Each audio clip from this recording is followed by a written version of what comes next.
awe. I invite you for the reading to stand for the reading of our gospel reading this evening.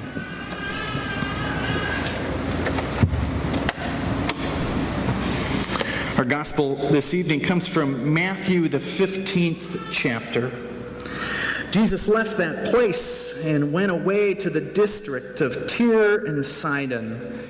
Just then, a Canaanite woman from the region came out and started shouting, "Have mercy on me, Lord, Son of David. My daughter is tormented by a demon." But he did not answer her at all. And his disciples came and urged him, saying, "Send her away, for she keeps shouting after us." He answered, "I was sent only to the lost sheep of the house of Israel." But she came and knelt before him, saying, "Lord, help me." He answered, it is not fair to take the children's food and throw it to the dogs." She said, "Yes, Lord, yet even the dogs eat the crumbs that fall from the master's table." Then Jesus answered her, "Woman, great is your faith. Let it be done for you as you wish." And her daughter was healed instantly. This is the word of the Lord, and you may be seated.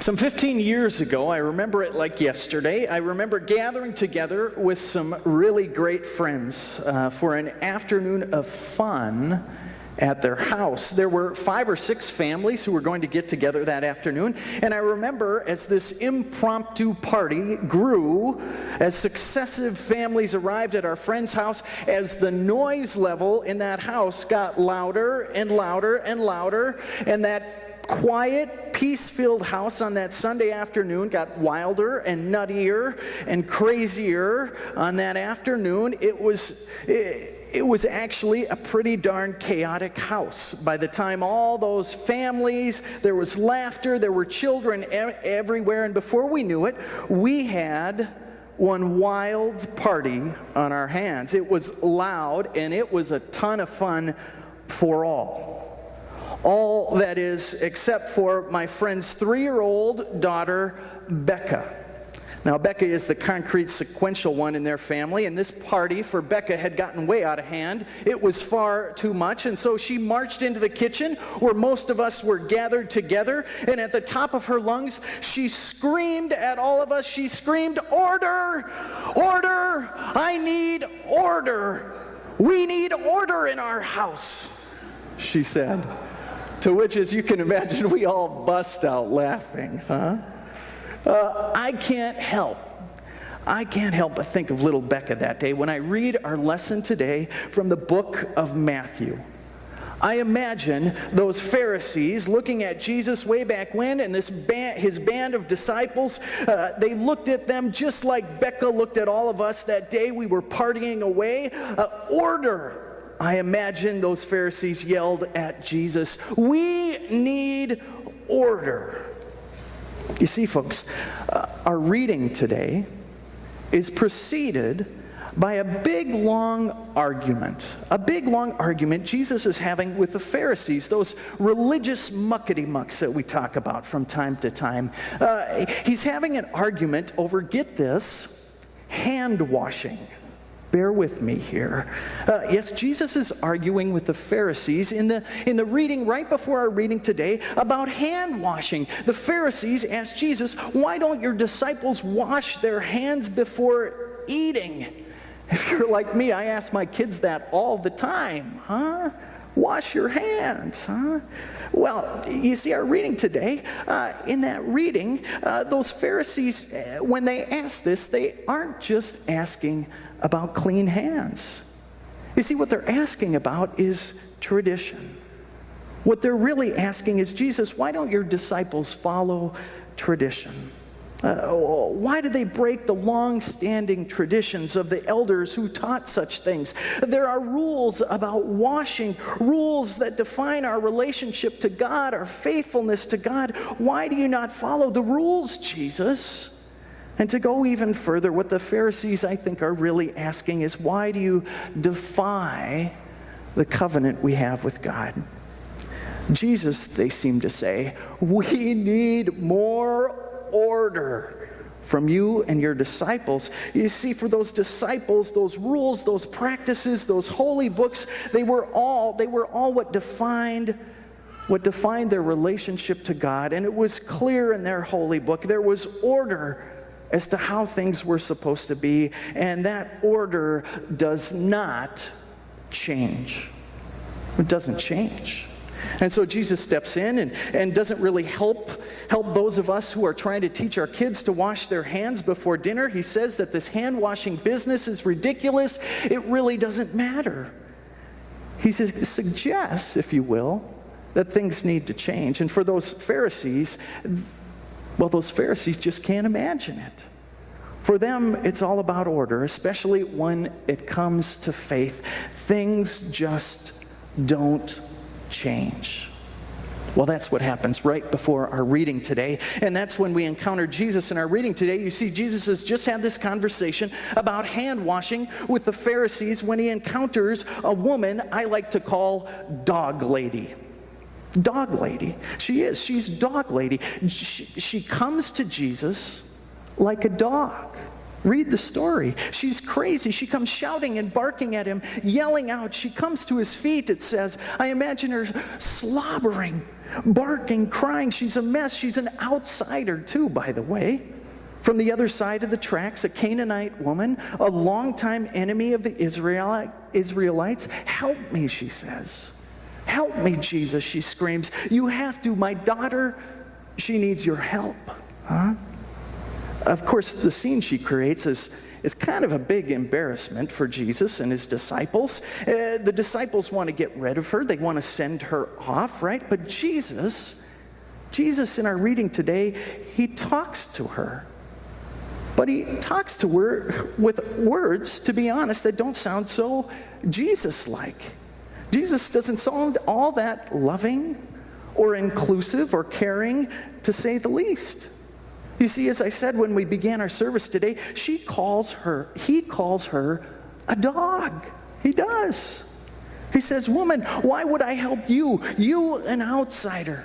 Why would I take my children's food, what I give to my followers, and throw it to you, a dog? Dog Lady, know your place. You're an outsider, a Canaanite woman. You are a dog. And that's when something really interesting happens, folks. That's when the woman talks back to Jesus. She says words like this, yes, Lord, yet even the dogs eat the crumbs that fall from the master's table. And folks, when she says this, to everyone's surprise, Jesus answered her. Recognizing in this statement her faith, he says to her, woman, great is your faith. And all of a sudden, the woman's daughter is healed. Folks, I know it's a weird story, I admit. But I think there is a really important point hidden in this story. You see, those Pharisees just couldn't change. Their rules, their doctrine, they just couldn't possibly imagine God or their faith or their covenant with God ever changing. And so Jesus and his non-hand-washing disciples were simply an abomination. They were outside the covenant, obviously, that God had with God's people. And so they're outsiders. But then we have Jesus, who encounters this wild woman who acts like a dog. She's an outsider Canaanite woman who's unclean, unfit. She's one of the enemy. And Jesus, in a moment of harshness, he calls her a dog, unfit to receive the gifts of God. But when this woman challenges Jesus, she professes her faith, and something happens to Jesus. Jesus changes. Jesus changes his mind about the woman. He does. Unlike those Pharisees, Jesus isn't afraid to change his mind. For Jesus, God's family isn't set and defined by rules of the past. Rather, God's family is defined simply and only by love a love that's here and now. Jesus changes his mind about that woman, and the door opens wider and wider as more and more are welcome. Jesus changes. And I guess all this makes me sort of wonder, if Jesus can change, can we? Can we? I think most of us, me included, we grew up with this notion that faith was a set of permanent, sort of unchanging rules or doctrines or a set of beliefs that you had to memorize, right? I was listening to a story on a radio program this morning about a woman who grew up in a deeply religious home. She said, "I gave up on religion. I gave up on religion as I became adult because it was all about ascribing to a set of rules that didn't let me think. I felt like I had to shut off my brain," she said. "I could never ask questions or really think about what it all meant." Folks, for those Pharisees, way back when, this was faith, a set of unchanging rules, practices, doctrines that you just don't question.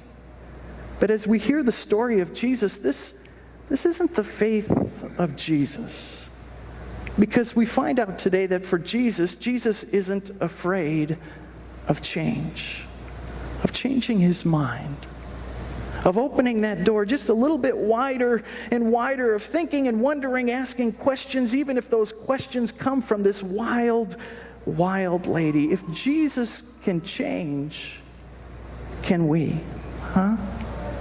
I don't need to tell you that we live in a pretty polarized country, right? Not long ago, I read a sad yet very good book entitled The Big Sort. Using all kinds of demographic information, the author showed how we Americans have been sorting ourselves into like-minded, homogeneous communities, neighborhoods, and cities. Over the past 3 decades, he recorded, that we've been choosing neighborhoods and churches and communities of people to live in that look much like ourselves. We can turn on the TV and choose the type of news we want that supports our own beliefs. The result, he argues, is a country that's become so polarized, so ideologically inbred, that people don't know and can't understand people who live just a short ways away from them. And I think inside of us has grown this need, this belief that we don't need to change. We don't need to change. We see it in our politics, right? You're either on the right or the left. You're either a Republican or a Democrat. There's no compromise. As we consider our politics, we might wonder, if Jesus can change, can we? Or if you've watched television or read the paper, you've no doubt heard about the recent shooting of a teenager in Ferguson, Missouri. We might wonder, when it comes to our attitudes about and prejudice and bias about races, can we change? Our attitudes about guns and the access our kids have to violence on TV, can we change? If your family is normal, you have this desire to keep up with the Joneses, always wanting this toy or that toy, this car or that boat. We've got to have it all.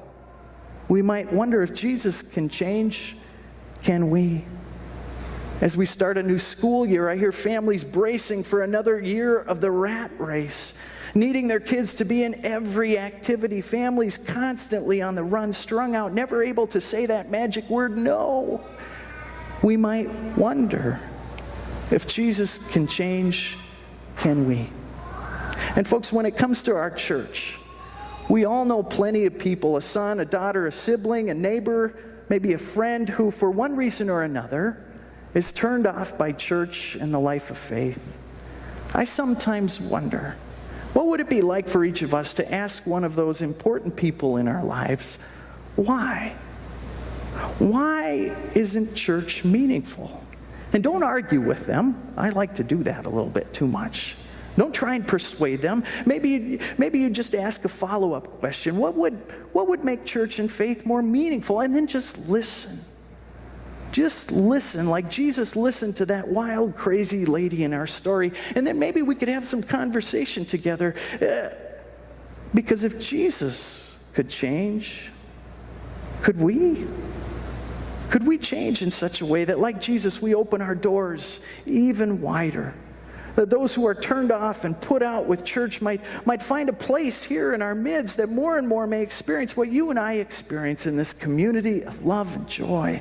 You see, folks, this faith we have is a gift. It's been a rock in people's lives for some 2,000 years since Jesus roamed the earth. And it's been a rock, not because it hasn't changed, because of its order or some doctrine or never wavering rules. Rather, I believe this faith we share has been so important over all these years because God is active, always opening the doors wider and wider and wider, evolving, changing us, shaping and transforming you and me with the love and grace, God's great mercy, a mercy God has for each one of us. Thanks be to God. Amen.